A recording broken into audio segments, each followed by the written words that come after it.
We've known of the existence of HIV and AIDS for 30 years. Just how much progress has been made, especially in the business community, of dealing with the problem of HIV/AIDS. 30 years. I mean, this is Freddie Mercury, this is Rock Hudson. This was our first sort of public awakening of HIV and, well, of AIDS, really. We knew about AIDS before we knew about HIV, didn't we? That's correct, yes, yeah. Margie Sutherland is with the faculty at GIBS, and your expertise is lecturing MBA students about HIV and AIDS in the workplace. Here we go 30 years in, and we seem to have a better understanding of what causes HIV, how it leads to AIDS, the connection between the two, despite South African political denialism. But here we've got, what, 4.5 million people dead of the disease in this country. Yeah. Yeah, Bruce, I mean, I think very few people really do believe 4.4 million South Africans have died. As I was saying, it's almost like the Holocaust all over again, people dying all around us. Of the 4.4 million, a large number were in the workplace, in business companies and government organizations. As you were saying, things have changed dramatically. AIDS is no longer a death sentence by any means. It's a chronic disease, just as diabetes or high blood pressure should be managed exactly the same, treated the same in the workplace.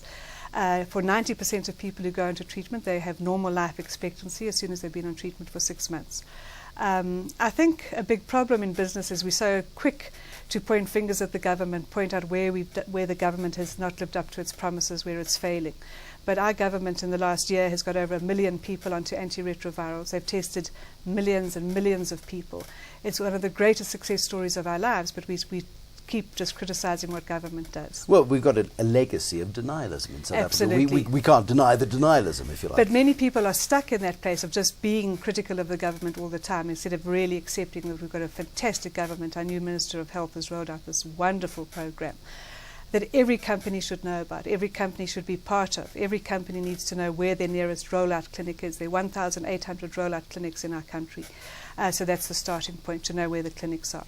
Every company should get all their workers tested. You know, every company should get 90% of your staff tested. I understand the denialism before when you couldn't get treatment for your staff, but now everybody can get free treatment.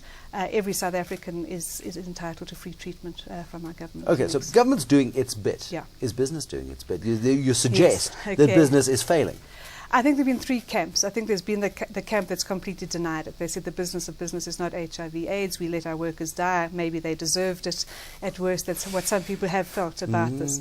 And so they put their head in the sand and they do nothing. So I think there's been that whole camp who have been in silent acquiescence about this disease and allowed it to happen.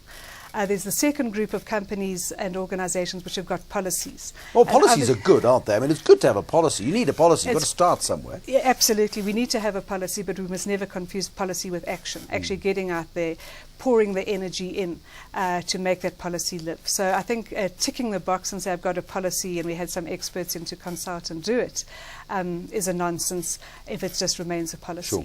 And then I think we've got the third group of companies which have been the unsung heroes of the business world in the last 10 years. Remarkable organizations, really big organizations and tiny 20-man shows who've understood the disease, who've taken it on personally, who've realized my job is to save the lives of my staff.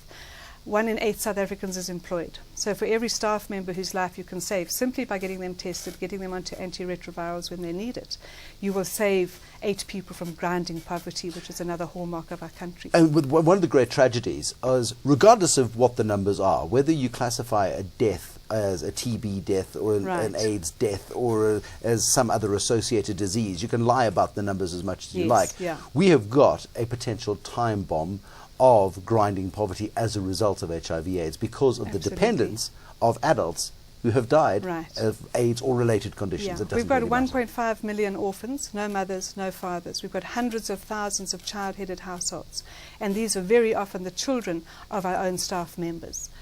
So it's absolutely unacceptable today, when there are free antiretrovirals available for everybody, that companies aren't partnering with the government. I mean, the heroes I spoke about, they have partnered with government. Name me your greatest hero in the HIV/AIDS battle. Okay, well, certainly John Standish White at Anglo-American Coal. He was on Goedehoop Colliery, rolled out this incredible process involving multiple stakeholders, the prostitutes in the area, the trade unions, the health workers.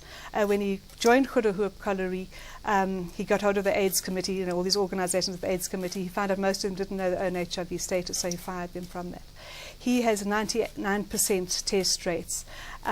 They've got, well, Anglo-American Coal now have got hundreds and hundreds of their staff on antiretrovirals, free antiretrovirals.